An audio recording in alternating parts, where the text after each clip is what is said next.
வானிலை ஆர்வலர் செல்வகுமார் அவர்கள் ஒரு வாரத்திற்கு முன்பே அறிவித்தபடி ஈரோடு மாவட்டம் மொடக்குறிச்சி சுற்று வட்டாரங்களில் இரவு 8:30 மணியிலிருந்து சுமார் 1 மணி நேரத்திற்கு கூடுதலாக இடி மின்னலுடன் பலத்த மழை பெய்தது.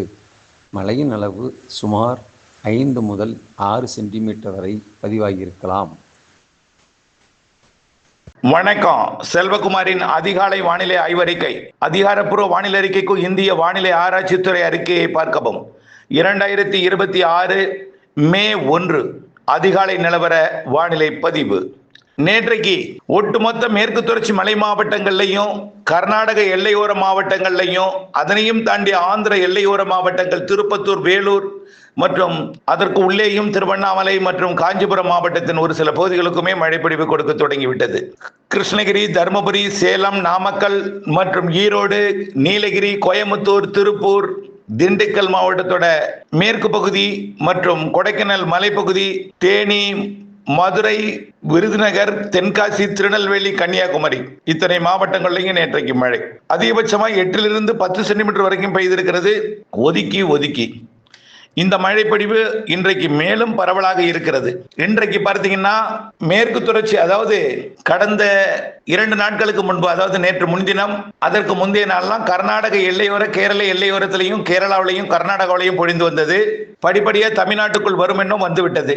பெங்களூர்லாம் பாதிக்கும் மழைப்பொழிவு, கடுமையான ஒரு பாதிப்பு. நாம் முன்கூட்டியே அதையும் சொல்லியிருந்தோம். அதே போல ஒரு சில இடங்கள்ல ஆலங்கட்டி மழையும் இருக்கும். ஆனால் பெரிய அளவில் ஆலங்கட்டி மழை பரவலா இருக்காது. ஒரு சில இடங்கள்ல ஆலங்கட்டி மழைன்னு நேற்று கோயம்புத்தூர் மாநகரம் வடக்கு பகுதிக்கெல்லாம் கூட ஆலங்கட்டி மழை கொஞ்சம் இருந்துச்சு. பெங்களூரு, மைசூர்லாம் நல்ல ஆலங்கட்டி மழை. இந்த நிலையில இன்றைக்கு தமிழ்நாட்டின் மேற்கு மாவட்டங்கள்ல பெய்து கொண்டிருக்கக்கூடிய மழை இன்றைக்கு இன்னும் கொஞ்சம் உள்ளே வந்துவிடும். இன்றைக்கு எங்கெல்லாம் எதிர்பார்க்கிறோம்னா டெல்டா மாவட்டங்கள்ல கூட தெற்கு பகுதியில கொஞ்சம் லேசா இருக்கலாம். மதியத்துல தென் கடலோரத்துல ஆங்காங்கே இருக்கும். தென் மாவட்டங்கள்ல பரவலாக இருக்கும். அதே போல நீலகிரி முதல் கன்னியாகுமரி வரைக்கும் மேற்கு தொடர்ச்சி மலையில வலுத்த பலத்த மழை இருக்கும். கேரளாவிலையும் இருக்கும். கர்நாடக எல்லையோர மாவட்டங்கள்லையும் வலுத்த பலத்த மழை இருக்கும். இன்றைக்கு பாலக்காட்டு கணவாயில் கனமழை எதிர்பார்க்கப்படுகிறது, சற்று பரவலாக ஒதுக்குதலுடன். இதுல இன்றைக்கு பாலக்காட்டு கணவாயை தாண்டி கரூர், திண்டுக்கல் மாவட்டத்தின் பகுதிகள், கொடைக்கானல் மலையிலிருந்து அப்படியே ஈரோடு வரைக்கும், கர்நாடக எல்லையோரம் முதல் கேரள எல்லையோரம் வரைக்கும் உள்ள அந்த பாலக்காட்டு கணவாய் பகுதி, அதாவது ஈரோடு, கோயம்புத்தூர், நேற்றைக்கு மேட்டுப்பாளையம்லாம் கனமழை பொழிந்திருக்கிறது காற்றுடன். இல்லங்கள்ல சில இல்லங்களில் மேற்கூரை கூட உடைக்கப்பட்டது காற்றின் காரணமா. வாழை முறிந்தது. ஈரோடு மாவட்ட வடக்கு பகுதியில் வாழை தோட்டங்கள் பாதிப்படைந்திருக்கிறது. ஆக இந்த நிலையில இன்றைக்கும் இந்த மழை இருக்கும், படிப்படியாக அதிகரிக்கும். ஆக முதல் மழையில கொஞ்சம் காற்றும் ஆலங்கட்டி மழையும் இருக்கும். படிப்படியாக காற்றோட வேகம் குறைந்தாலும் தினசரி அடிக்கக்கூடிய வெயிலின் காரணமா வெப்பத்தால் காற்று லேசாக்கி மேலெழுந்து அந்த வெற்றிடத்தை நிரப்புவதற்காக காற்று என்பது எல்லா நாளுமே இருக்கும். கோடை மழையில காற்றுக்கு வாய்ப்பு தினசரி உண்டு. அதாவது மழைக்கு முன் வரக்கூடிய காற்று, அதுவும் அதிக வெயில் அடிச்சு வரக்கூடிய இடத்துல எல்லாம் காற்று கொஞ்சம் வலுவா தான் இருக்கும். வேலூர் மற்றும் திருப்பத்தூர், திருவண்ணாமலை, சேலம், ஈரோடு, நாமக்கல், கரூர், திண்டுக்கல், திருப்பூர், கோயம்புத்தூர் இங்கெல்லாம் கொஞ்சம் காற்று இருக்கும் எப்போதுமே.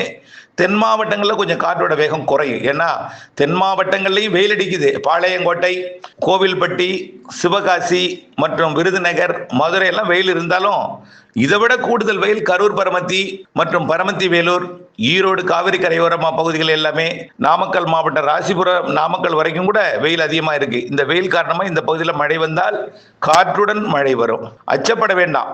ஏதாவது ஒரு திசையில தான் வரும், ஒரு குறிப்பிட்ட பகுதியில தான் இருக்கும். பிற பகுதிகளில் பெரிய காத்து இருக்காது.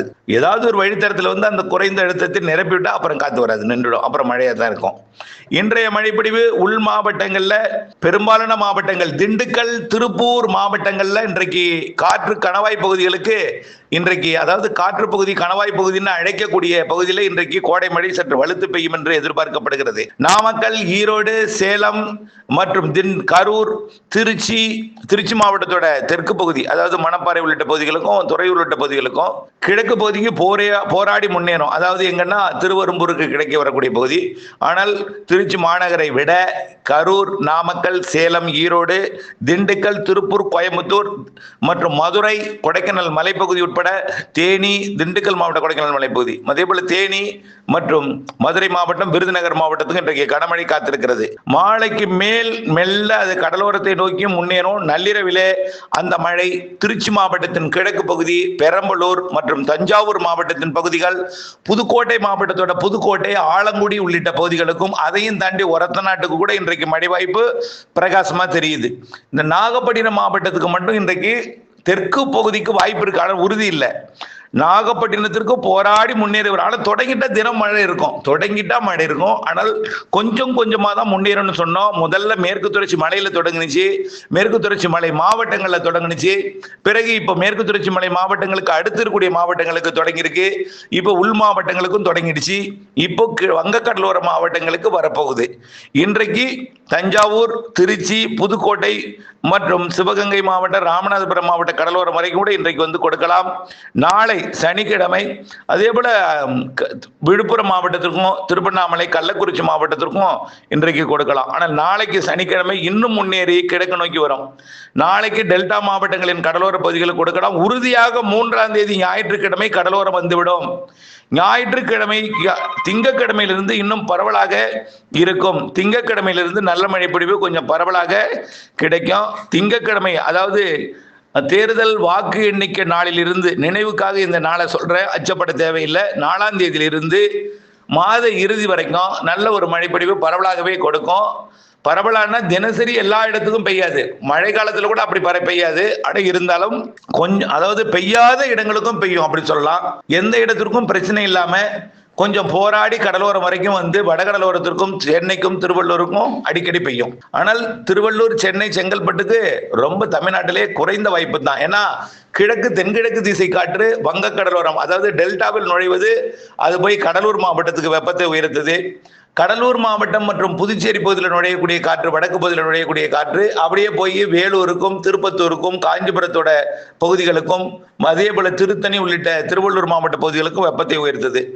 அது வரக்கூடிய நாட்களில் கொஞ்சம் கூடுதல் வெப்பத்தை தான் உயர்த்தும். ஏன்னா தென்கிழக்கு திசை காற்று, தெற்கு திசை காற்று வடவுள் ஆந்திர எல்லையோர மாவட்டங்களுக்கு, உள் மாவட்டங்களுக்கு, வடவுள் மாவட்டங்களுக்கு கொஞ்சம் வெப்பத்தை கூட்டும். தென் மாவட்டங்கள்லையும் வெப்பம் இருந்தாலும் திருவள்ளூர் மாவட்டத்தோட திருத்தணி, வேலூர் மாவட்டத்தோட தலைநகர் வேலூர் நம்பர் 1 இடத்தை வெப்பம் பிடிக்கும். இனிமே ஈரோடுக்கும் பிடிக்கும், கரூருக்கும் பிடிக்கும். ஆனால் கரூரை விட வேலூருக்கு இனிமேல் நம்பர் 1 இடம் வெப்பம் அமையும். இந்த மே மாத இறுதி வரைக்கும் வேலூரும் திருத்தணியும் முதலிடத்தை பிடித்துக் கொண்டிருக்கோம்.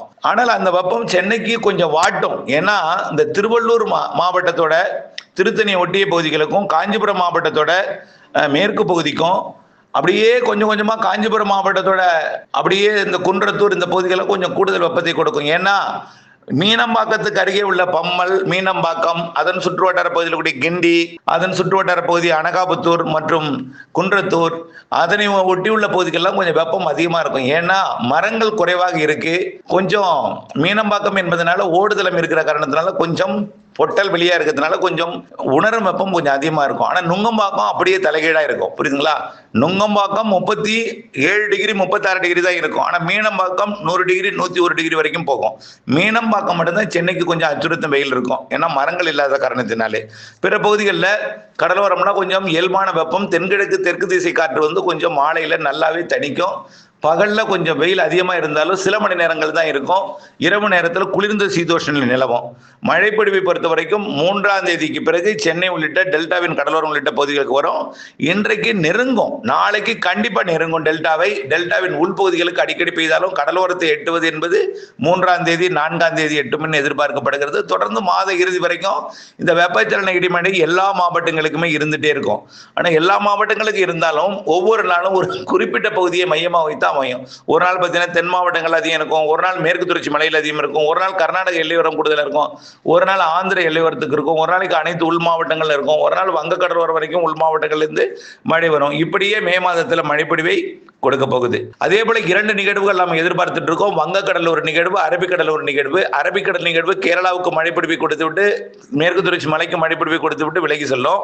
வங்கக்கடல் நிகழ்வு தமிழ்நாடு ஆந்திர பிரதேசத்துக்கு நெருக்கமா வந்து இலங்கைக்கும் தமிழ்நாட்டுக்கும் நல்ல மழைப்பிடிப்பை கொடுத்து விட்டு பிறகுதான் அது காற்று சுழற்சி என்பது தீவிரமடைந்து தாழ்வு நிலை பகுதியாகி பிறகு விலகி செல்லும். அதற்கு பிறகு ஒடிசா, மேற்கு வங்கம் போன்ற பகுதிகளுக்கு நிறைய மழைப்பிடிப்பை கொடுக்கும். இருந்தாலும் தமிழ்நாட்டிற்கும் மழைப்பிடிப்பை கொடுக்கும் வகையில தான் வானிலை அமைப்பு செட்டிங் எல்லாம் செட் ஆகியிருக்கும். ஆகவே மே மழை நல்ல மழைப்பிடிப்பை கொடுக்கும். மாலை இரவு இடிமழை பிடிப்பை கொடுத்தாலும் பகல்ல கொஞ்சம் வெப்பமும் அங்காங்கே கொஞ்சம் புழுக்கம் வேர்வை இருக்கும், கொஞ்சம் கூடுதலாக தான் இருக்கும். அதுவும் படிப்படியா 15ஆம் தேதிக்கு மேல மாத இறுதியில் தென்மேற்கு பருவமழை தொடங்க போகுது. அதாவது 25ஆம் தேதியிலிருந்து 30ஆம் தேதி 31ஆம் தேதிக்குள்ள தென்மேற்கு பருவமழை தொடங்க போகுது. கண்டிப்பா மே இறுதி நாட்களில் தான் தென்மேற்கு பருவமழை தொடங்க போகுது. நிகழ்வு உருவாகி தென்மேற்கு பருவமழையை தொடக்கும் பொழுது தென்மேற்கு பருவக்காற்று நுழையும் பொழுது படிப்படியாக வெப்பம் தணிந்துவிடும். ஆகவே தென்மேற்கு பருவமழை குறித்த அறிக்கையும் ஏற்கனவே நம்ம சொல்லியிருக்கிறோம். இந்திய பெருங்கடல் தெற்கு பகுதி, வடக்கு இந்திய பெருங்கடல், நிலநடுக்கோட்டு இந்திய பெருங்கடல், அரபிக்கடல், வங்கக்கடல் எல்லாமே வெப்பம் உயர்ந்திருக்கு. பசிபிக் பெருங்கடல் வெப்பம் அமெரிக்க பக்கம் உயர்ந்தாலும் வெப்பத்தை ஆசிய பக்கம் கடத்திட்டு இருக்கு. மத்திய பசிபிக் பெருங்கடல் வரைக்கும் கொஞ்சம் வெப்பம் அதிகமாக இருக்கிற காரணத்தினால வலுவான நிகழ்வு ஆசிய நாடுகளுக்கு வலுவான நிகழ்வினால் நிறைய மழைப்பிடிப்பை தாக்கும். வலுவான நிகழ்வு காற்றுடன் கூடிய மழைப்பிடிப்பு சூப்பர் புயல்லாம் பிலிப்பைன்ஸ் மற்றும் தைவான், சீனா போன்ற நாடுகளுக்கெல்லாம், ஹாங்காங்ல இந்த வருஷம் கடந்த வருஷத்தோட கொஞ்சம் வலுவான நிகழ்வு இருக்கு.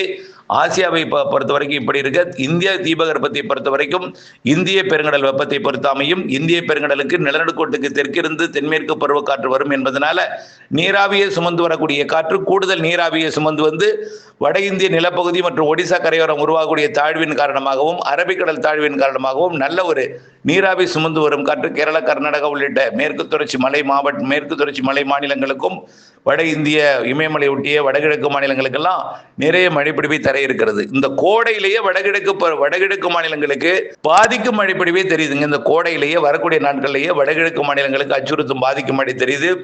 நாடெங்கும் வெப்பம் வாட்டி வதைக்கிற நிலையில ஆங்காங்கே வெப்பச்சலன இடிமழைப்பிடிவு, இடியுடன் கூடிய மழைப்பிடிவு, பருவமழைக்கு முந்தைய மழைப்பிடிவு, இடியுடன் கூடிய மழைப்பிடிவு எல்லாம் பீகார் மற்றும் மேற்கு வங்கம் மற்றும் ஜார்க்கண்ட் போன்ற பகுதிகளில் இடியின் தாக்கம் அதிகமாக இருக்கும். இந்த வருஷம் முந்தைய பருவமழையில், அதாவது மே ஜூன் மழையில் அதிகமான இடி தாக்குதல் இருக்கும் இமயமலை ஒட்டிய மாநிலங்களில்.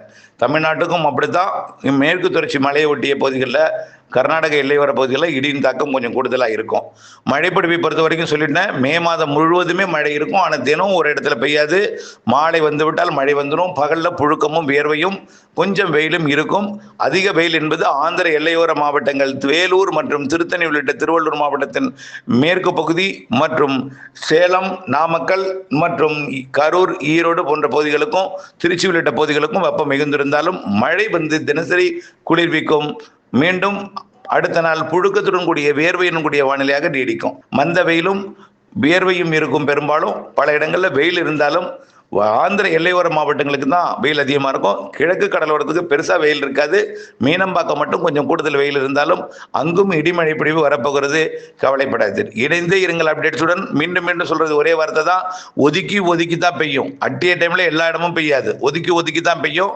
இன்றைக்கு அதிக மழைப்பொழிவு எதிர்பார்க்கக்கூடிய, பரவலான மழைப்பொழிவு எதிர்பார்க்கக்கூடிய மாவட்டங்கள் திண்டுக்கல், திருப்பூர், கோயம்புத்தூர் மற்றும் தேனி, மதுரை, விருதுநகர் மற்றும் திருச்சி மாவட்டத்தின் பகுதிகள். அதே போல நாமக்கல், சேலம், ஈரோடு மற்றும் நீலகிரிக்கெல்லாம், கிருஷ்ணகிரி, தருமபுரி இதெல்லாம் நல்ல மழைப்பொழிவு இன்றைக்கு எதிர்பார்க்கலாம். அதே போல திருநெல்வேலி, தென்காசி, கன்னியாகுமரிக்கும் படிப்படியாக கிழக்கு கடலோரம் வரும். மிக மெல்ல தான் முன்னேறும். கொஞ்சம் பொறுமை காக்கணும். மழை எதிர்நோக்கி இருப்பவர்கள் பொறுமை காக்கணும். கண்டிப்பா வரும். மழை தொடங்கிட்டுனா அப்புறம் மழை இருந்துட்டே இருக்கும். போராடித்தான் வரும். கிழக்கு காற்றின் காரணமாக தான் இந்த மழை. கிழக்கு காற்றின் வேகம் கூடுதல் காரணமாக போராடி தான் வங்கக்கடலோரம் நெருங்கும். வங்கக்கடலோரம் வந்து விட்டால் அப்பப்போ மழை இருந்துட்டு இருக்கும். கொஞ்சம் பொறுமை காக்கணும். இணைந்தே இருங்கள் அப்டேட்ஸுடன். நன்றி.